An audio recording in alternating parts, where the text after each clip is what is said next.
ప్రభు నామాను మీ అందరికీ వందనాలు తెలియజేస్తున్నాను. రక్షకుడు నిరంతర స్తోత్రార్హుడు మన ఘనమైన తండ్రి దేవాది దేవుడు మనలను దీవించి ఆదరించి ఆశీర్వదించునుగాక. ఆమేన్.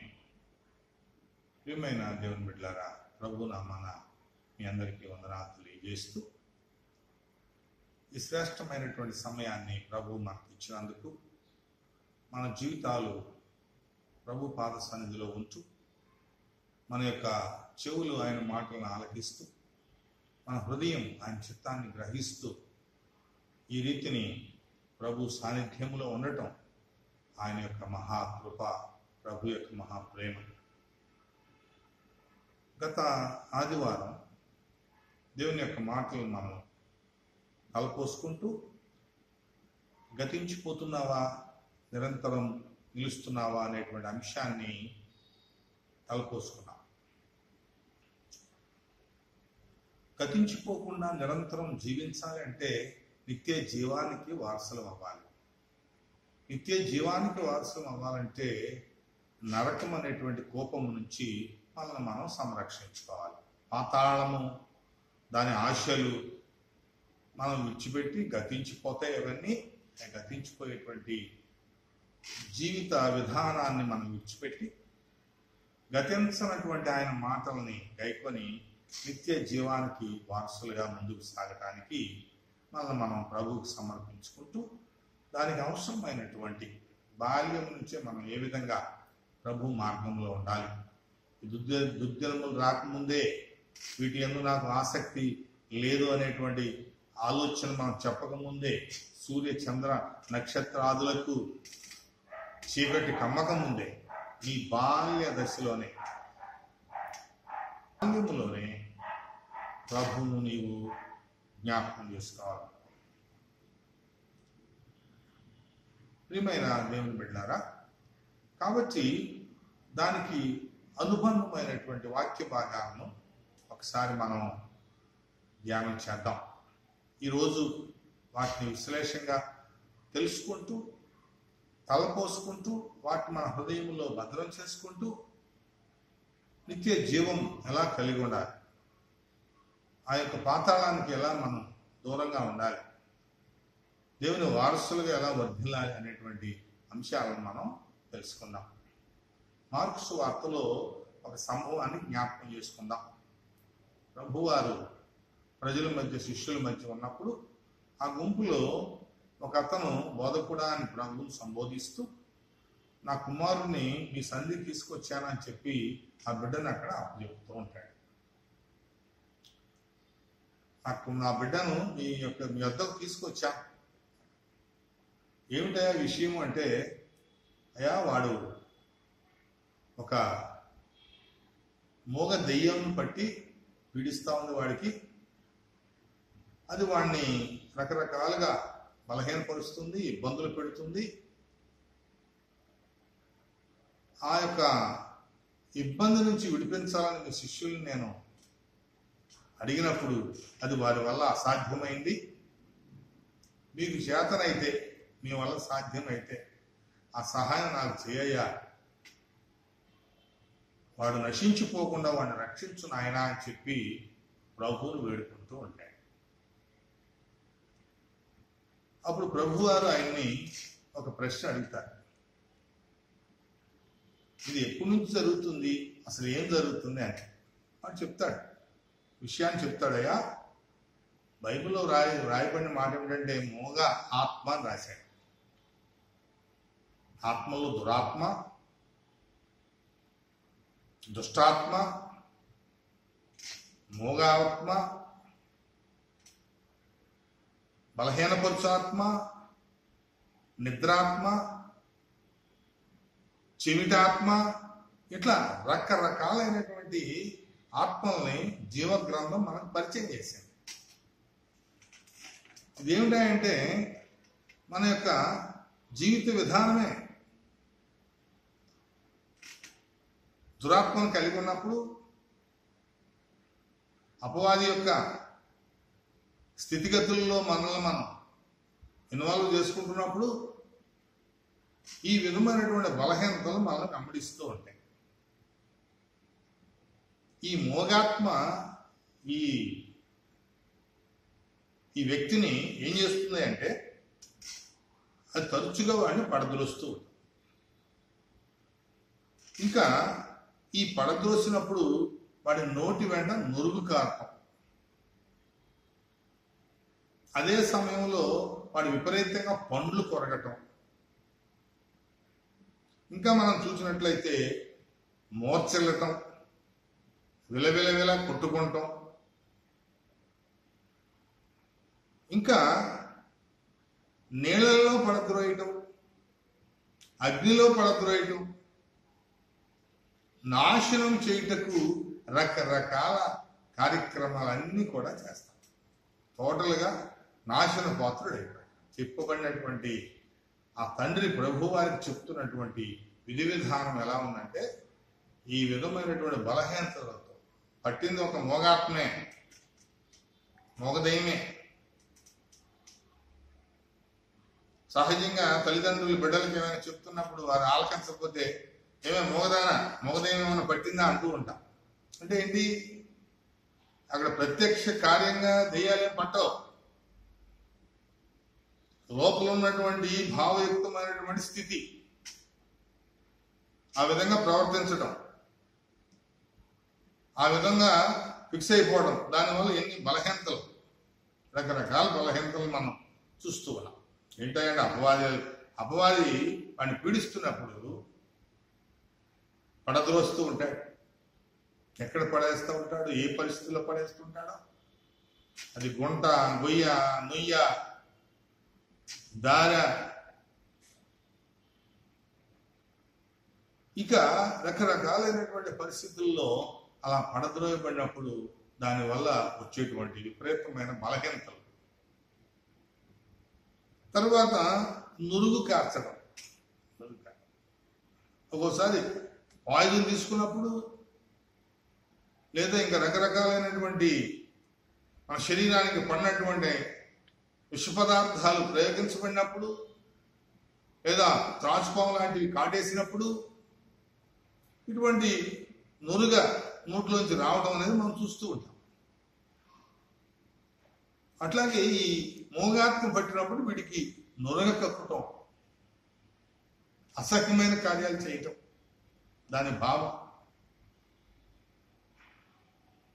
మొదటి భావం ఎక్కడ, వెళ్ళకూడని చోట్లకి వెళ్ళటం, చేయకూడని పనులు చేయటం, పడిపోవడం, ఆ పాపంలో పడిపోవడం.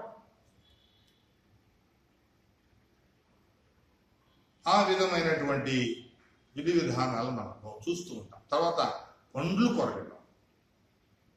అందులో ఒక్కోసారి చాలా మంది ఇక్కడ ఉన్నటువంటి చాలా మంది మనం వింటూ ఉంటాం. ఒక్కోసారి పట్టలేనంత కోపం వస్తే పండ్లు పట్పట్ కొరికిస్తూ ఉంటాం.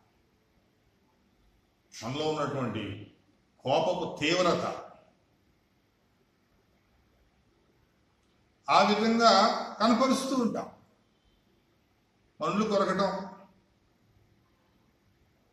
ఎదుటివాడి మీద మనకున్నటువంటి ఆ ఫీలింగ్స్ చూపించటం, ఇవన్నీ కూడా గమనిస్తూ ఉంటాం. తర్వాత నీళ్ళల్లో పడతలుస్తాం. నీళ్ళల్లో పడిపోతాం. తనంతట తాను కొన్నిసార్లు చాలా మంది పాపమునకు లోనై, పాపపు ఊపిలో దిగిపోయి, పాపము వలన వచ్చు జీతం మరణము. సూసైడ్ అటెంప్ట్ చూస్తూ ఉంటాం. రకరకాల పద్ధతుల్లో తాను ఊరేసుకుంటాం, బావిలో దూకటం, బ్రిడ్జిస్ మీద ఎక్కి నదుల్లో పట్టడం, ఎక్కడెక్కడ నీళ్లు ఉన్నాయో వాటిని ఉపయోగించుకుంటూ ఈ విధంగా రకరకాల పాపం అలా నీళ్ళలో పడతూస్తుంది. పాపం మనం అలా పరిగెత్తిస్తూ ఉంటుంది. అగ్నిలో పడేయడం. దీనిలో ఇంకొక రకరకాల పెట్రోల్ పోసుకుని సూసైడ్ చేసుకునేవాళ్ళు, కిరసాయిల్ పోసుకుని సూసైడ్ చేసుకునేవాళ్ళు, గ్యాస్ సిలిండర్ ఓపెన్ చేసి సూసైడ్ చేసుకునేవాళ్ళు. ఏంటంటే జీవిత విధాన కార్యక్రమాల్లో ఇవన్నీ కూడా భాగాలైపోయాయి.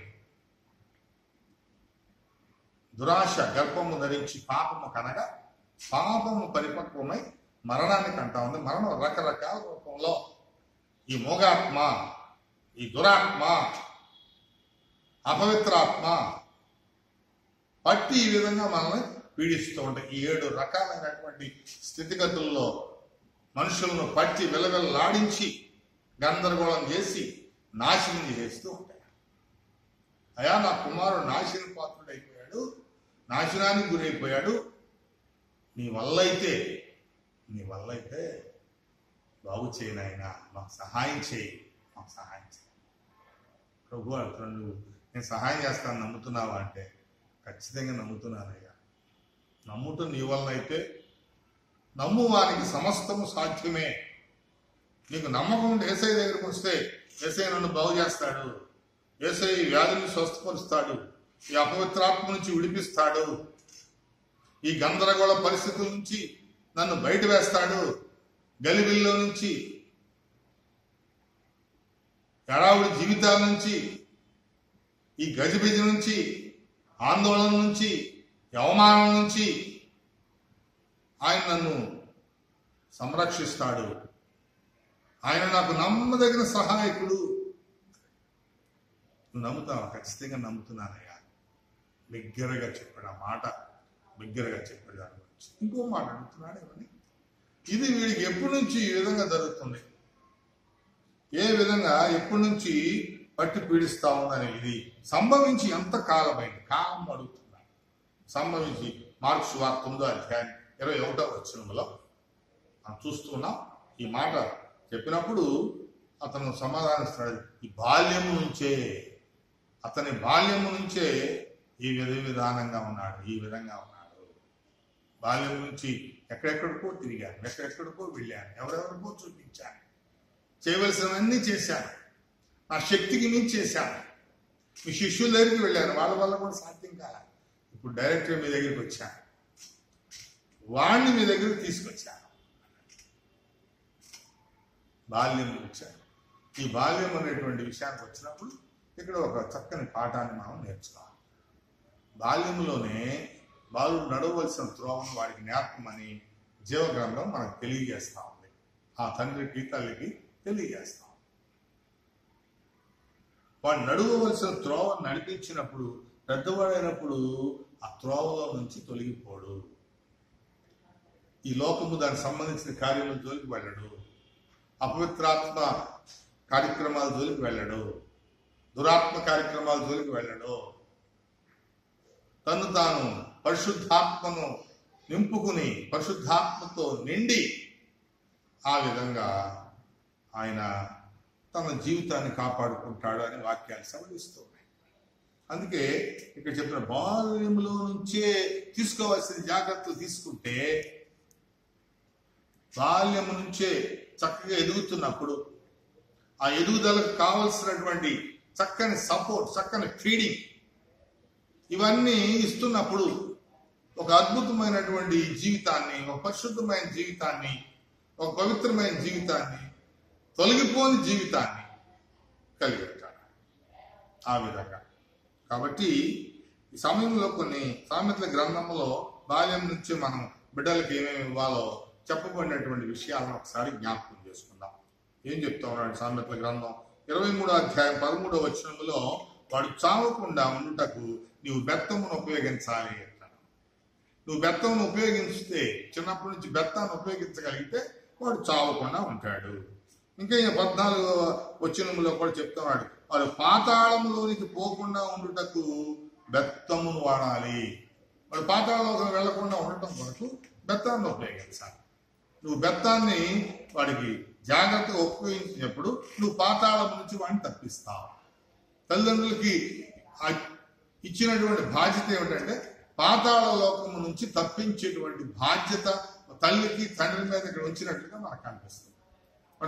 పాతాళం నుంచి నువ్వు తప్పించాలి. ఇంకా 22:15వ వచనములో శిక్షాదండము, స్వాభావికంగా పుట్టేటువంటి మూఢత్వం నుంచి వాడిని విడిపించడం జరుగుతాం. స్వాభావికంగా పుట్టేటువంటి మూఢత్వం నుంచి విడిపించడానికి బెత్తం ఉపయోగపడతా ఉంది అంటాడు. ఇంకేమంటాడంటే వాడు విరోధిగా మారకుండా ఉండటం బెత్తం ఆ విధంగా సహాయం చేస్తుంది, కాపాడతా. వాడు విరోధి అయిపోకుండా, విరోధులతో చేతులు కలపకుండా, విరోధులతో సహవాసం చేయకుండా, విరోధులతో కలిసి తన యొక్క స్థితిని పంచుకోకుండా, వీడు విరోధిగా మారిపోకుండా ఈ బెత్తం కాపాడుతుందని చెప్పడం జరుగుతాం. ఇంకంతకు మించి 19వ అధ్యాయం 18వ వచనంలో బుద్ధి వచ్చుటకు ఈ బెత్తం ఉపయోగపడుతుంది. వాడు చావకుండా ఉండటానికి, వాడి బుద్ధి రావడానికి, వాడు చావుకు దూరంగా ఉండటానికి కూడా ఈ బెత్తం ఉపయోగపడుతుందని ఇక్కడ చెప్పడం జరుగుతుంది. ఇంకా గొప్ప విషయం ఏంటంటే ఈ బెత్తం అంట గద్దింపునిస్తుంది, జ్ఞానం ఇస్తుంది, మనిషిని అదుపు చేస్తాం, మనిషిని అదుపు చేస్తుంది, జ్ఞానం ఇస్తుంది. బెత్తం గద్దింపును కూడా ఇస్తాం. కాబట్టి ప్రియమైన దేవుని బిడ్డలారా, ఈ 29-17 వచనంలో నువ్వు శిక్షించినాడా, బెత్తంతో వాడిని శిక్షించినాడా, వాడికి ఏం సంతోషాన్ని ఇస్తాడంట, నీ మనసుకు ఆనందాన్ని కలిగిస్తాడు.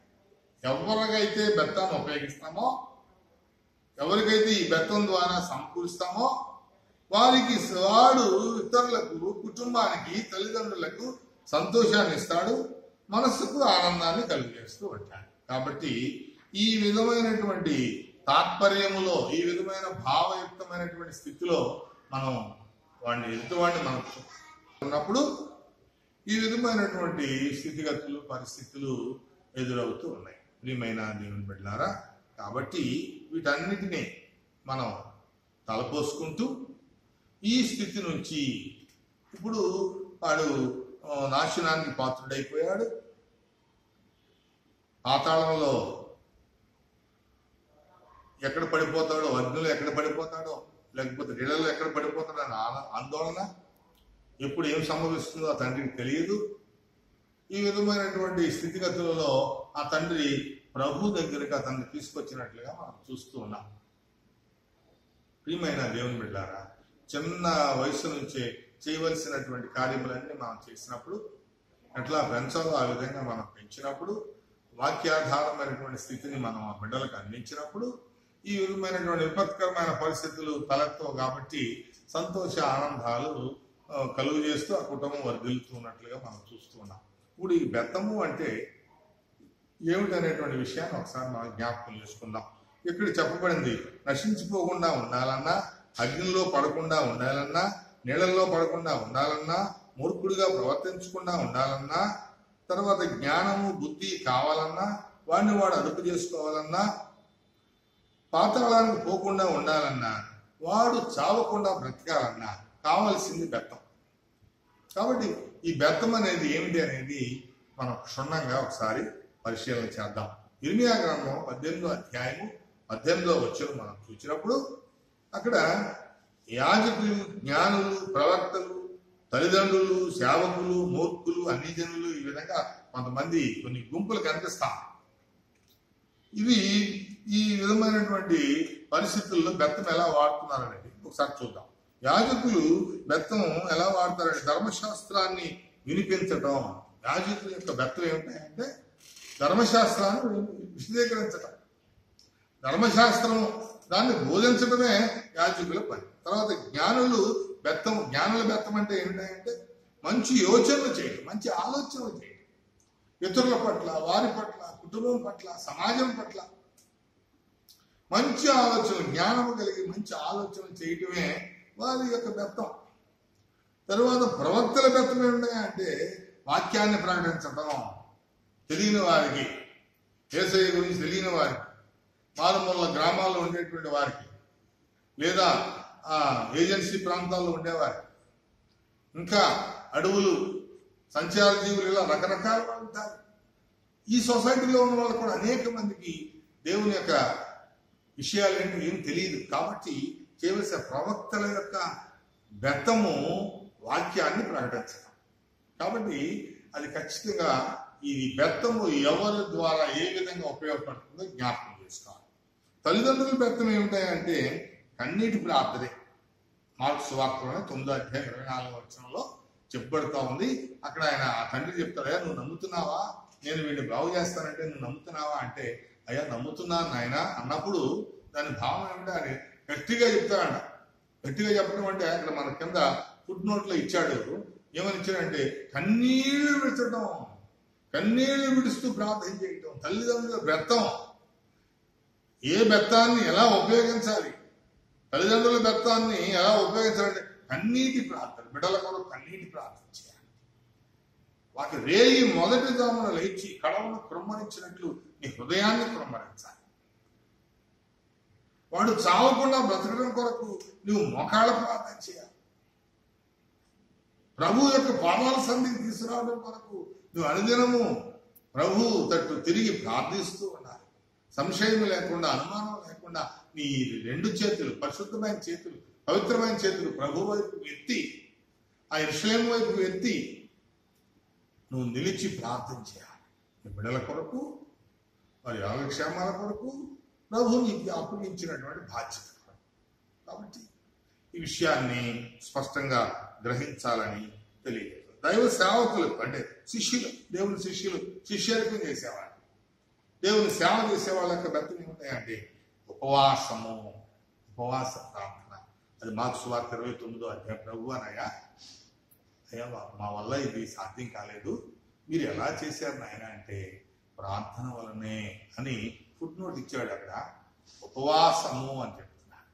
ఏంటయ్యా ఈ ప్రార్థన అంటే ఉపవాసం, ఉపవాస ప్రార్థన. దైవజనుల ఉపవాస ప్రార్థన, దైవజనుల బెత్తము ఉపవాస ప్రార్థన, తల్లిదండ్రుల బెత్తము కన్నీటి ప్రార్థన, ప్రవక్తల బెత్తము వాక్యం ప్రకటించడం, జ్ఞానుల బెత్తము మంచి యోచన చేయటం, యాజకుల బెత్తము ధర్మశాస్త్రాన్ని విశదీకరించడం.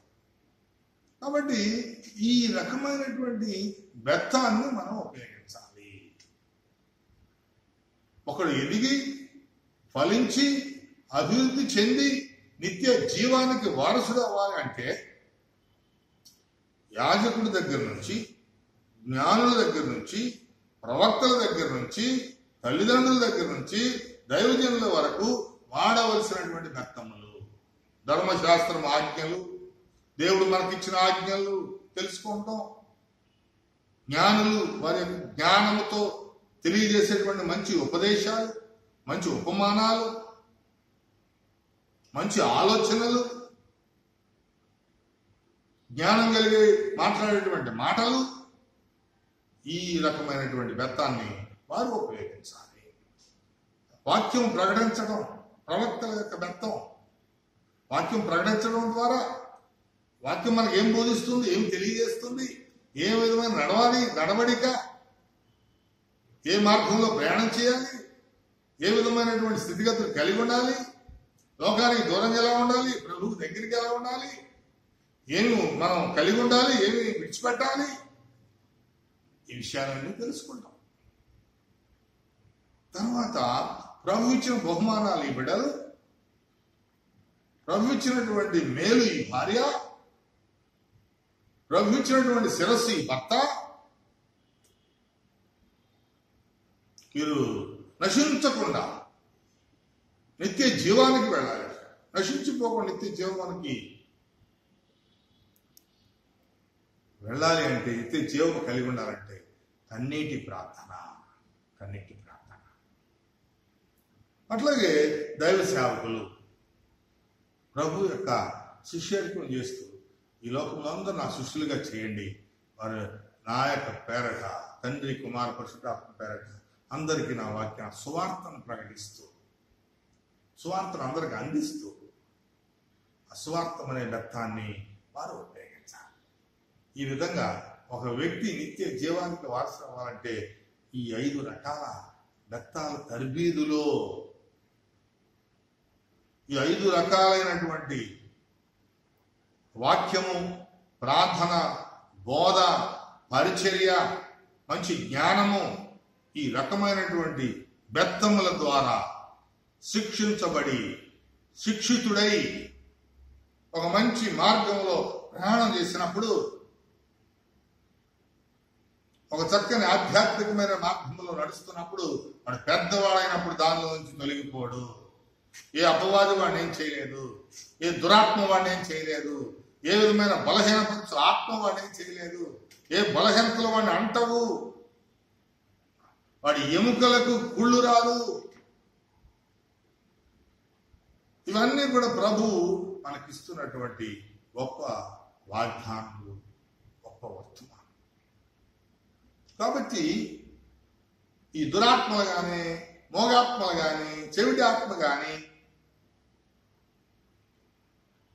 మన బిడ్డలను, మనలను, దేవుడు మనకి ఇచ్చినటువంటి బంధువులను, రక్త సంబంధులను ఇదేమి చేయకుండా ఉండటం కొరకు బాల్యం నుంచే ఆ విధమైనటువంటి పునాది వేసుకోవాల్సిందిగా వాక్య భాగాలు మనకు తెలియజేస్తున్నాయి. ఇంకా వ్యతిరేకమైన బెత్తాలను కూడా మీకు ఇప్పుడు పరిచయం చేస్తున్నా. మూర్ఖుల బెత్తం, ఇర్మియా 18:18లోనే గర్వం అండి. మూర్ఖుల బెత్తం, గర్వంతో ప్రవర్తించడం. గర్వం నాశనమునకు ముందు గర్వము నడుచును. ఈ నాశనం అయిపోయేవాడికి ముందు ఈ గర్వం నడుస్తూ ఉంది.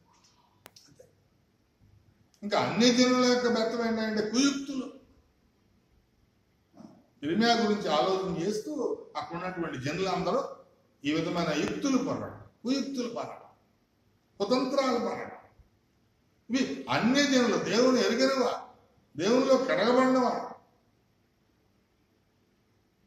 భక్తిహీనులు, దైవ మార్గం అంటే ఇష్టపడినవా, కుయుక్తులు పడినటువంటి వారి బెత్తం కుయుక్తులు. ఇవి నాశనానికి దారితీస్తాయి. నీ కుయుక్తి నిన్ను కుళ్ళు పట్టిస్తూ ఉంది. నీ గర్వం నిన్ను నాశనానికి నడిపిస్తుంది. కాబట్టి అటువంటి వాటి జోలికి మనం వెళ్లకుండా,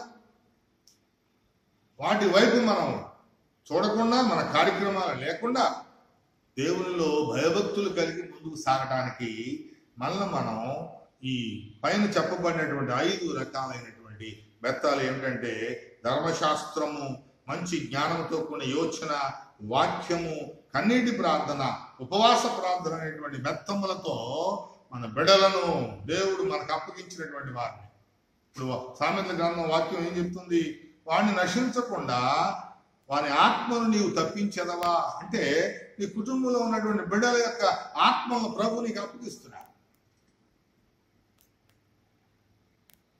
ఓ పురుషుడా, నీ భార్యను నువ్వు రక్షించగలవా అంటే పురుషునికి భార్యను అప్పగిస్తున్నాడు. ఓ స్త్రీ, నీ భర్తను నీవు రక్షించగలవా అంటే ఆ భర్తను స్త్రీకి అప్పగిస్తున్నాడు. వారు నశించిపోకుండా నువ్వు కాపాడగలుగుతున్నావా? వాడు పాతాళానికి పోకుండా నువ్వు కాపాడగలుగుతున్నావా? అంటే నీకు కొన్ని ఆత్మలు అప్పగిస్తున్నాడు ప్రభు. ఆత్మను అప్పగించి ఏం మాడుతున్నాడంటే మన ఆత్మను నీవు తప్పించదవా, నశించిపోకుండా, పాతాళానికి పోకుండా, రెండవ మరణానికి గురి కాకుండా వాణ్ణి నీవు రక్షించగలుగుతున్నావా అని చెప్పి మాట్లాడుతున్నట్లుగా చూస్తున్నాం. ప్రియమైనటువంటి దేవుని బిడ్డలారా, నమ్ముచున్నావా? ఈ యొక్క మంచి నడవడితో పేతురు 1 పేతురు 3వ అధ్యాయంలో చెప్తూ ఉన్నాడు, నీ మంచి నడవడితో నీ భర్తను దేవుని వద్దకు రాబట్టవచ్చును. అంటే ఏంటి? భర్త యొక్క బాధ్యత, భర్త ఆత్మను భార్యకు అప్పగిస్తున్నాడు. భార్యకు అప్పగిస్తున్నాడు. పురుషుడికి నువ్వు నీ భార్యను ప్రేమించి సక్రమంగా ఆమెతో జ్ఞానం కలిగి కాపురం చేస్తూ ఆమెను ప్రేమిస్తున్నావా అంటే నువ్వు ఇలా చేస్తే ఆమె ఆత్మను నువ్వు రాబట్టవచ్చు ప్రభు దగ్గరికి. అంటే ఏంటి? ఇప్పుడు ఒక కుటుంబానికి నశించిపోకుండా వారిని రక్షించడం కొరకు, పాతాళంలోకి వెళ్ళిపోకుండా ఆత్మను సంరక్షించడం కుటుంబంలో ఒకరి ఎడల ఒకరికి బాధ్యత అప్పగిస్తున్నట్లుగా చూస్తున్నాం. బిడ్డల బాధ్యత తల్లిదండ్రులకు, భార్య బాధ్యత భర్తకు, భర్త బాధ్యత భార్యకు, ఇంట్లో ఉన్న పెద్దవారి బాధ్యత దేవుని ఎరిగిన వారికి, అత్తమామలు, తల్లిదండ్రులు, సహోదరి సహోదరులు, కోడలు, అల్లుడు, ఈ విధమైనటువంటి బంధుత్వాలతో, బాంధవ్యంతో ముందుకు సాగుతున్నటువంటి మనకు ప్రభు ఒక గొప్ప బాధ్యతను అప్పగిస్తున్నట్లుగా చూస్తున్నాడు. వానికి ఉపయోగించవలసిన మంచి నడవడితో నీ భర్తను రాబడవచ్చు. చక్కగా జ్ఞానము కలిగి కాపురం చేస్తూ నీ భార్యను రాబట్టవచ్చు. బెత్తముతో నీ బిడ్డలను ప్రభు యొద్దకు నడిపించవచ్చు. వారు నశించిపోకుండా వారి ఆత్మలను రక్షించవచ్చు. సహజంగా మనం అయ్యా నన్ను రక్షించను ఆయన, నన్ను కాపాడిన ఆయన, పాతాళంలోకి వెళ్లకుండా నా ఆత్మ నశించిపోకుండా నువ్వు సహాయం చేయను ఆయన. తండ్రి సహాయం చేస్తారు ఎప్పుడైనా మన ప్రార్థన ఆలకిస్తూ ఉంటారు. కానీ ఆయన ప్రార్థన ఆలకించి విడుదల దయచేయక ముందు మనం చేయవలసినటువంటి కార్యములు కొన్ని ఉన్నట్లుగా మనం చూస్తూ ఉన్నాం. అట్లాగే కానాను స్త్రీ బలహీనపరచబడినటువంటి కుమార్తెను ప్రభు దగ్గరికి నడిపించింది. అయ్యా నీవైతేనే నా బిడ్డ సంరక్షించబడుతుంది, నా బిడ్డ స్వస్థపడుతుంది, ఆ బలహీనత తొలగిపోతుంది. కాబట్టి నీ యందు విశ్వాసం నుంచి వచ్చాను, నమ్మకం నుంచి వచ్చాను. ఆ కుమార్తె కొరకు తల్లి, కుమారుడి కొరకు ఇక్కడ తండ్రి. ఈ తండ్రి ఏం చేశాడంట?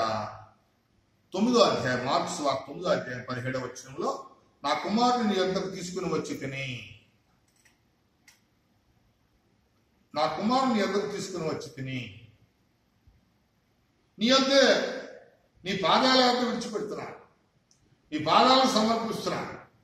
ఎందుకంటే బాల్యం నుంచి నేను చేయవలసినవి చేయరా, నా భార్యతో నేను సక్రమంగా ఉండాల్సిన రీతిలో ఉండాల, నా భర్తకు నేను ఇవ్వాల్సినటువంటి ధర్మాన్ని ఇవ్వాల. కాబట్టి ఇప్పుడు ఒకవేళ ఆత్మ నశించిపోతుందేమో, నశించిపోకుండా చేయి జారిపోకుండా పాతాళానికి అప్పగించకుండా నువ్వు సహాయం చేయాలి. ప్రియమైన దేవుని బిడ్డలారా, ఈ యొక్క వాక్య భాగాలను మనం జ్ఞాపకం చేసుకుంటున్నప్పుడు ప్రభు వారు వెంటనే ఆ యొక్క పిల్లవాడిని చూసి ఆ మోగాత్మను గద్దించగానే వాడిని విడిచి అది వెళ్ళిపోయినట్లుగా చూస్తున్నాం. మనకు అసాధ్యమైనప్పుడు, మనకు చేతగా పరిస్థితుల్లో ఉన్నప్పుడు ఈ విధమైనటువంటి ప్రభు సన్నిధికి ఈ బిడలను మనం తీసుకొచ్చి ఆయన పాదాల దగ్గర పడవేయటం అనేది ఇక్కడ మనం గమనిస్తూ ఉన్నాం. నా కుమారుని నీ వద్దకు తీసుకువచ్చి తిని అయా వాడి నాశనము కాకుండా, తరచూ అగ్నిలో పడకుండా, తరచూ నీళ్లలో పడిపోకుండా సహాయం చేయను ఆయన అని చెప్పి ప్రభువును వేడుకుంటున్నాడు. మనం కూడా ఒకవేళ కొన్ని స్థితులలో చేయవలసినటువంటి సమయంలో, భద్రం చేయాల్సినటువంటి సమయంలో నిర్లక్ష్యంతో, అతి ప్రేమతో, లేదా ఈ లోకము దాని స్థితిగతుల వలన నిర్లక్ష్యం చేసినప్పుడు వాడు బలహీనుడైపోతే, రకరకాల వ్యసనాలకు గురైపోతే, ఏవేవో కార్యక్రమాల్లో మూర్ఖుడైపోతే ఎవరి వల్ల కానప్పుడు ప్రభు వల్ల అవుతుంది. ప్రభు దగ్గరికి ఖచ్చితంగా తీసుకురావాలి. బాల్యం నుంచి నీ కుమారుడు సంరక్షించి దేవుని మార్గం నిలబెట్టావా, దేవునితో అనుసంధానం చేసావా? చేయకపోతే ఇప్పటికైనా ప్రభు దగ్గరికి తీసుకురావాలి.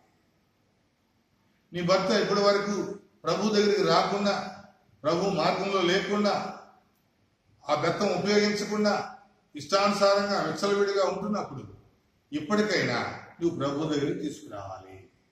ప్రభు దగ్గర తీసుకొచ్చి ఆయన నీవే నాకు సహాయం, నువ్వు సహాయం చేయను ఆయన. ఈ ఆత్మ నశించిపోకుండా సహాయం చేయి, ఈ ఆత్మ అగ్నిలో పడిపోకుండా సహాయం చేయి, ఈ ఆత్మ పాతాళానికి దిగిపోకుండా సహాయం చేయాలి. అట్లాగే నీ భార్యను ప్రేమిస్తూ, సన్మానిస్తూ, బలహీనమనే ఘటాన్ని ఎంచి ప్రేమిస్తూ, జ్ఞానంతో కాపురం చేస్తూ ఆమెను ప్రభు దగ్గరికి తీసుకుని వచ్చి ప్రభు దగ్గర పడేస్తున్నావా? ప్రభుకి అప్పగిస్తున్నావా?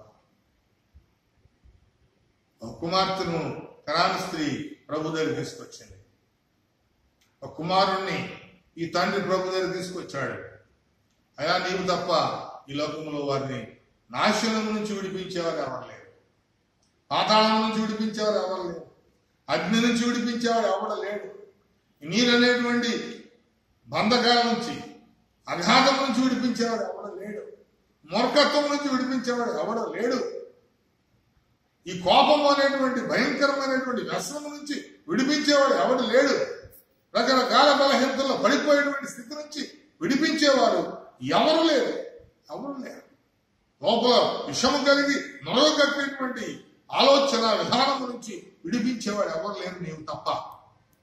నువ్వు విడిపించు ఆయన, మేము నమ్మి వచ్చాము నీ పాదాల దగ్గరికి అని చెప్పి మనం ప్రభువును వేడుకున్నప్పుడు, ప్రభు గొప్పవాడు, మన యందు ఎంతో ప్రేమ గలవాడు, కరుణా కటాక్ష వాత్సల్యం గల తండ్రి, అడిగింది కాదనకుండా నెరవేర్చేటువంటి దేవుడు కాబట్టి ఆయన మన యొక్క స్థితిని ఒక్కసారి పరిశీలన చేస్తూ అడుగుతున్నాడు. నువ్వు నమ్ముతున్నావా? నేను స్వస్థపరచగలనని, నేను రక్షించగలనని, పాతాళముకు పోకుండా జీవములోనికి పంపించగలనని నమ్ముతున్నావా అంటే నీ సాక్ష్యం ఎలా ఉంది? నువ్వు ప్రభువును నమ్మగలుగుతున్నావా?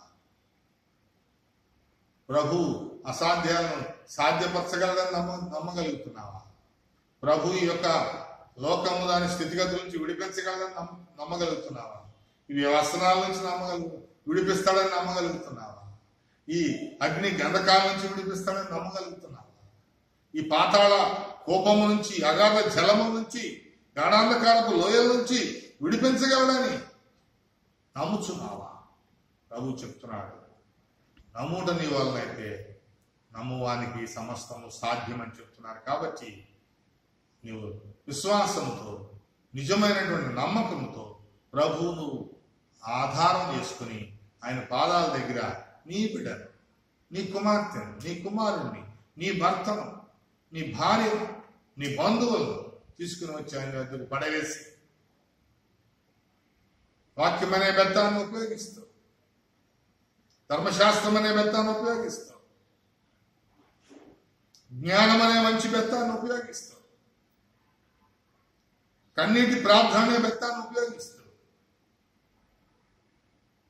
వాక్య ప్రకటన, ఉపవాస ప్రార్థన అనే బెత్తాన్ని ఉపయోగిస్తూ నాశనకరమైనటువంటి స్థితి నుంచి నిత్య జీవంలోనికి మార్చుకుంటానికి, పాతాళం నుంచి నిత్య జీవంలోనికి నడిపించుకుంటానికి, అగాధం నుంచి నిత్య జీవంలోకి నడిపించుకుంటానికి ప్రభు సహాయం చేస్తారు. కాబట్టి ఆ బెత్తాన్ని ఉపయోగించి వారిని రక్షించుకోవడానికి, ఆ విధమైనటువంటి గొప్ప జ్ఞానంతో ముందుకు సాగడానికి ఈ కుటుంబాలు, బిడ్డలు అప్పగించినటువంటి బాధ్యతలను మనం నెరవేరుస్తూ నీకు అప్పగించినటువంటి ఈ ఆత్మను నీవు నాశనం నుంచి తప్పించగలవా?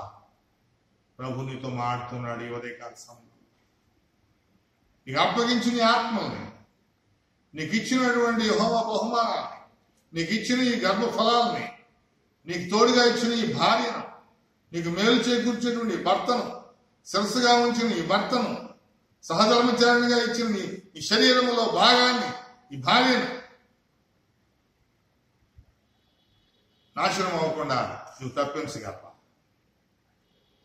తప్పించాలంటే ఈ జీవ గ్రంథాన్ని ఆధారం చేసుకోవాలి. ప్రభు ఇచ్చినటువంటి మార్గం, మంచి మార్గంలో ముందుకు సాగాలి. దేవుని యొక్క ఉపదేశాలను అంగీకరిస్తూ, ఆ బెత్తాన్ని ఉపయోగిస్తూ, జీవ గ్రంథం అనే బెత్తాన్ని ఉపయోగిస్తూ, దేవుని వాక్యం అనే బెత్తాన్ని ఉపయోగిస్తూ నీ కుటుంబాన్ని దేవునిలో నిత్య జీవానికి నడిపించుకోవడానికి దేవుడు సహాయం చేస్తున్నాడు. ఆ విధమైన గొప్ప సహాయం మనము, మన కుటుంబ సభ్యులు, మన సంఘం అంతా కూడా పొందుకొని దేవుని స్తుతించుదుముగాక. ఆమేన్. ప్రార్థన చేసుకున్నాం. మహాపరిశుద్ధుడా, ఘనమైన తండ్రి, జీవాధిపతి, మీకు వందనాలు, స్తుతులు, స్తోత్రాలు తెలియజేస్తున్నాను. ఈ ఉదయకాల సమయంలో మీ కనుదృష్టి మాతో వచ్చి మమ్మల్ని ఆదరించి ఆశీర్వదించి మీ అద్భుతమైనటువంటి జీవ గ్రంథంలోని మాటలను మాకు అందించిన రీతిని బట్టి వందనాలు తెలియజేస్తున్నాను. నిజ రక్షక, మీరు మా చేతులకు అప్పగించిన కొన్ని ఆత్మలను బట్టి జ్ఞాపకం చేసుకున్నాం. ఈ ఆత్మలు దురాత్మలుగా మారకుండా, అపవిత్రాత్మ చేతుల్లోకి వెళ్లకుండా, పరిశుద్ధాత్మ యొక్క సన్నిధిలో వాటిని పెంచుతూ, దేవుని యందు భయభక్తులు కలిగి వాక్యం అనే బెత్తము ద్వారా వాటన్నిటిని సరి చేసుకుంటూ ముందుకు సాగడానికి కావాల్సిన శక్తిని, ఆ ఆత్మీయ సామర్థ్యాన్ని అనుగ్రహించమని ప్రార్థన చేస్తున్నాను.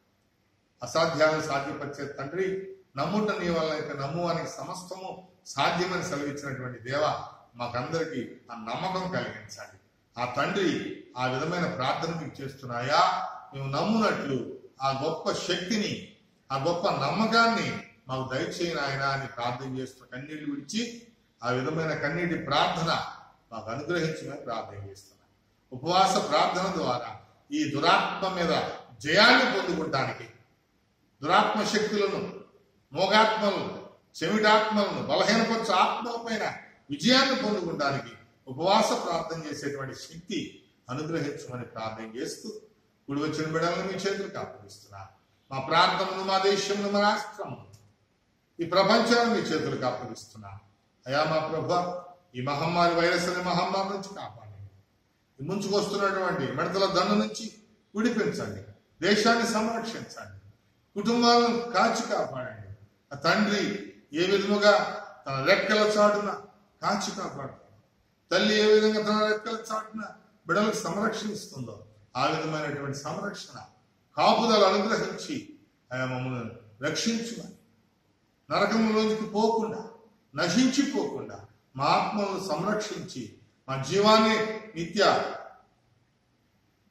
జీవంలోనికి నడిపించుమని త్వరలో రానయ్యున్న యేసుక్రీస్తు నామమును అడిగి వేడుకొనుచు ప్రార్థన మీకు సమర్పిస్తున్నాను తండ్రి. ఆమేన్. తండ్రి అయిన దేవుని దీవెన, కుమారుడైన క్రీస్తు కృప, పరిశుద్ధాత్మనికి నిరంతర సహాయ సమాధానములు కూడి వచ్చిన బిడ్డలకు, శాలే మినిస్ట్రీస్ కి, ఈ ప్రాంతమునకు, రాష్ట్రమునకు, దేశమునకు, ప్రపంచమునకు, సృష్టి యావత్తునకు నిరంతరము తోడైండి సంరక్షించి కాపాడును గాక. ఆమేన్, ఆమేన్, ఆమేన్. ప్రభునామన మీ అందరికీ వందనాలు. దేవుడు మనల్ని దీవించి ఆశీర్వదించును గాక. ఆమేన్.